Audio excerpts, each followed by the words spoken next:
வணக்கம் கொடங்கி. வணக்கம் வணக்கம் சொல்லுங்க. காலையில 5 மணி காட்சி நோட்டோ படம் கொட்டு மழையிலும் போய் பார்த்தாச்ச படம். படத்தோட விமர்சனத்தை சொல்லிடுவோம் அப்படின்றத நம்மளோட எண்ணம். நீங்க என்ன சொல்றீங்க? சொல்லிடுவோமா? தப்புன்னு. ஆனந்த் சங்கர் இயக்கத்தில் ஸ்டூடியோ கிரீன் ஞானவேல் ராஜா தயாரித்து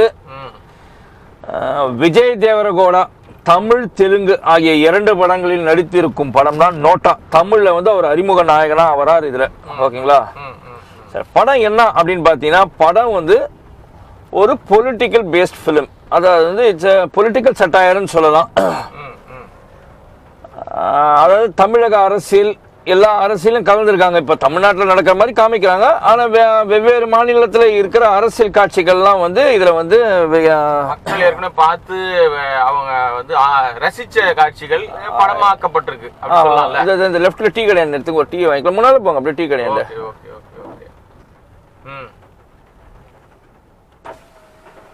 முழுக்க முழுக்க அரசியல் படம். 2 காஃபி கிளாஸ்ல. முழுக்க முழுக்க அரசியல் படம்னு சொல்லிட்டீங்க. எது சம்பந்தமா அது வந்து என்னென்ன விஷயங்கள் சொல்லுதுன்னு சொல்லுங்க. எது சம்பந்தமான தமிழக அரசியல்ல சொல்லலாம். இது வந்து ஒரு அரசியல் படம். அந்த அரசியல் படத்துல பல காட்சிகளை வந்து குறை சொல்லி காமிச்சிருக்காங்க. குறை சொல்லினா அரசியல் நிகழ்வுகள் நிறைய. ஒரு எக்ஸாம்பிள் நீங்க கேட்டீங்கன்னா கூவத்தூர் அது சொல்லியிருக்காங்க. அந்த கூவத்தூர்ல காலில் விழுந்து கும்பிட்டது சொல்லியிருக்கிறாங்க. எப்படி குறைன்னு சொல்லுவீங்க நீங்க? அது நடந்தது தானே. அது நடந்தது தான் சார். இது வந்து மக்கள் மத்தியில வந்து இவ்வளவு கேவலமான அரசியல் இருக்கிறோமே அப்படின்லாம் இருந்துச்சு. அதுதான் நான் குறை சொன்னேன். அதுக்கப்புறமா வந்து இந்த செம்பரம்பாக்கம் ஏரியை வந்து திறந்து விட்டாங்க தெரியுமா? அந்த காட்சி சொல்லி அது சொல்லியிருக்காங்க. அப்புறமா வந்து கலைஞர் வந்து வீல் சேர்ல போற காட்சி இருக்குல்ல, அதையும் காமிச்ச மாதிரி காமிச்சாங்க. ஆனா இவங்க தான் சொல்லல. ஆனா அங்கங்க அந்தந்த காட்சிகளை நினைவுபடுத்துற மாதிரி இருக்கு. ஏன் நார்த்ல இருக்கிற முலாயம் சிங் யாதவ், அகிலேஷ் யாதவ் இருந்துச்சுல, அந்த காட்சியும் அந்த காட்சி வச்சிருக்காங்க. இந்த மாதிரி பல காட்சிகள் வச்சிருக்காங்க. இந்த பல காட்சிகள் வந்து வெவ்வேறு இடத்துல நடக்குது. எல்லாமே தமிழ்நாட்டுல ஒரு இடத்துல நடக்குது. இதுல என்னன்னா, நம்ம நாசரோட பையன், நாசர் தான் வந்து முதல்வர் இருக்காரு. அவரோட பையன் வந்து விஜய் தேவரகோடா. இவரு ரூலிங் பார்ட்டி. எதிர்கட்சியில தான் கதாநாயகில அவங்க அப்பா இருக்காங்க. அவங்க அப்பா வந்து எதிர்கட்சி தலைவராக இருக்காரு. அந்த கதாநாயகி யாருன்னு பாத்தீங்கன்னா, இதுல 3 பேர் இருக்காங்க. சஞ்சனா நட்ராஜன் நடிச்சிருக்காங்க, அப்புறம் யாஷிகா ஆனந்த் நடிச்சிருக்காங்க, அப்புறம் அவங்க பேரு மெஹரின் பிர்சாதா, இவங்க நடிச்சிருக்காங்க. ஓகேங்களா? நீங்க சொல்லுங்க. மீதி மாதிரி வந்து 3 கதாநாயகிகள்னாலும் கதாநாயகிகளுக்கு எல்லாம் ஒன்னும் வேலை இல்லைங்க. ஆமா, பெரிய வேலை எல்லாம் ஒண்ணும் இல்ல. ஆமா. ஆனா அந்த நீங்க சொல்ற மாதிரி அந்த அரசியல்வாதி பொண்ணா பண்ணிருக்க அந்த கேரக்டர் மட்டும்தான் சில இடங்கள்ல அவங்களுக்கு மட்டும்தான் இந்த ஸ்கோப் ஏதோ ஓரளவுக்கு இருக்கு. முழுக்க முழுக்க இது அரசியல் படம்னு சொல்லிட்டீங்க. ஆனா அரசியல் நிகழ்வுகளை தொகுத்துருக்காங்க. இது வந்து என்னன்னா ஃபுல் அண்ட் ஃபுல் என்டர்டெய்னர் படமா அப்படின்னு நம்ம பேசுறோம். தம்பி 2 காபி சொன்னேன் தம்பி. டீ வாங்கி தரேன்னு சொல்லிட்டு அங்க சண்டை போட்டுட்டு இருக்கீங்க. Okay, right. முழுக்க முழுக்க அரசியல் படம்னு சொல்லிட்டீங்கல்ல. ஆமா. அது வந்து இப்ப மக்கள் வந்து ரசிச்ச சில விஷயங்கள் இருக்கு. தமிழ்நாட்டு அரசியல் வந்து என்னென்னலாம் நடந்தது. இப்ப கூவத்தூர்ல அதெல்லாம் கரெக்ட், அதெல்லாம் ஒத்துக்கிறோம். 2வது இன்னொரு விஷயம், ஒரு குறிப்பிட்டு சொல்ல வேண்டிய விஷயம் என்ன அப்படின்னா, எல்லா நிகழ்வுகளுமே தனித்தனியா தொகுத்து அந்த இயக்குனர் வந்து திரைக்கதையில இன்னும் கொஞ்சம் மெனக்கட்டு இருக்கலாமோன்னு எனக்கு தோணுது. அது அப்புறமா நம்ம சொன்னோம். படத்துக்கு வந்து பின்னணி இசை பாடல்கள்ன்றது பின்னணி இசை பாடல்கள் வந்து அவ்வளவு ஈர்ப்பா இருக்கோ இல்லையோ, பின்னணி இசையை வந்து சாம் சிஎஸ் வந்து அவ்வளவு சரியா கரெக்டா கொடுத்திருக்காரு அந்த விஷயத்துல. அது வந்து சாதாரண நிகழ்வு பின்னணி இசை நம்மள வந்து ஒரு பெரிய ஹைப் கொண்டு போயிடுது. ஏதோ நடக்க போது, ஏதோ ஒரு விஷயங்கள் பண்ண போதுன்ற மாதிரி எடுத்துட்டு போறது. ஒரு சாம் சிஎஸ் சமீபத்துல நிறைய விஷயங்கள் ஸ்கோர் பண்ணிட்டே வராரு. இதுலயும் அவருடைய பணியில பாடலை விட பின்னணி இசையில ஸ்கோர் பண்ணிருக்காரு. அதே மாதிரி படத்தோட கேமரா ஒர்க் பாத்தீங்கன்னா, சினிமாட்டோகிராஃபி வந்து கேமராமேன் ரவி கே சந்திரனோட பையன் சந்தான கிருஷ்ணன் ரவிச்சந்திரன் பண்ணிருக்காரு. ஓகே, அவ்வளவு ரொம்ப பிரம்மாண்டம். ஓகே, ஒரு கேமராமேன் ஒர்க்கு அவர் செஞ்சிருக்காரு அப்படின்றது தான் சொல்ல முடியும். சில காட்சிகள்ல சொல்ல போனா, இந்த படத்தை இயக்குன ஆனந்த் சங்கர் யாருன்னா அரிமா நம்பி. அரிமா நம்பின்னு ஒரு படம் இருந்துச்சுல, அந்த அரிமா நம்பியை வந்து நன்றி தம்பி அரிமா நம்பி இருக்குல்ல, அந்த படம் தான் அவருக்கு முதல் படம். அது இயக்குனார். அதுக்கப்புறம் இருமுகன் இயக்குனார். இந்த படம் இயக்குனார். இவர் நல்ல பிரம்மாண்ட படம்லாம் இயக்குன ஆள். என்னன்னா, இந்த படத்துல சில ஆர்ப்பாட்டம் காட்சிகள், அந்த ரயட்ஸ் எல்லாம் வரும்போது, கலவரங்கள் வரும்போது இந்த ஆர்ப்பாட்டம் 30 பேர் 40 பேர் வச்சுக்கலாம். அந்த இடம்லாம் கொஞ்சம் வந்து மக்களை நிறைய நிக்கிற மாதிரி பண்ணியிருந்தாங்கன்னா உண்மையிலேயே நல்லா இருக்கும். இதுல ஒரு கொஞ்சம் அழுகையை தூண்டக்கூடிய ஒரு கதை, உண்மையிலே நடந்த கதை. ஒரு பஸ் எரிக்கப்படுவாங்க, அதுல வந்து ஒரு குழந்தை வந்து கருகி சாவும், அதை வந்து காமிச்சிருக்காங்க. அந்த சீன்ஸ் எல்லாம் இருக்கு, சீன்ஸ் நிறைய சீன்ஸ் இருந்துச்சு சார். இன்னும் கொஞ்சம் அந்த ஸ்கிரீன் அந்த திரைக்கதையில வந்து இன்னும் கொஞ்சம் ஒரு மெனக்கட்டு இருக்கும். நல்ல ஒரு நாட்டை எடுத்திருக்காருங்க. இன்னைக்கு உள்ள அரசியல் சூழ்நிலை, தமிழக அரசியல் சூழ்நிலையா இருக்கட்டும், இல்ல இந்திய அரசியல்ல மிக முக்கியமா, இதை விட மிக குறிப்பான ஒரு விஷயத்த சொல்லி ஆகணுங்க. சொல்லுங்க. ஒரு இன்னைக்கு ரூல் பண்ற ஒரு அரசாங்கத்துல மிக முக்கிய பங்கு வகிக்கிறது வந்து பெரும்பாலும் வந்து சாமியார்கள். ஆமா, அப்படிப்பட்ட ஒரு சாமியாருடைய விஷயத்தையும் இதுல வந்து வெளிப்படுத்திருக்காங்க. அவர் என்ன மாதிரியான கேரக்டர், அவர் எப்படி அரசியல்வாதிகளை பயன்படுத்திக்கிறாரு.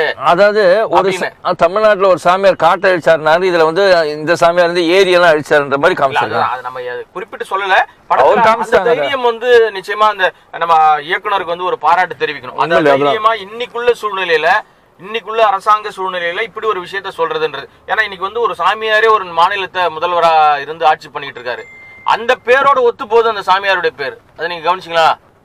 சோ அதெல்லாம் வந்து நிறைய விஷயங்கள் பண்ணிருக்காரு. முழுக்க முழுக்க நோட்டா அப்படின்னு வந்து அந்த சந்தேகம் எனக்கும் இருக்கு.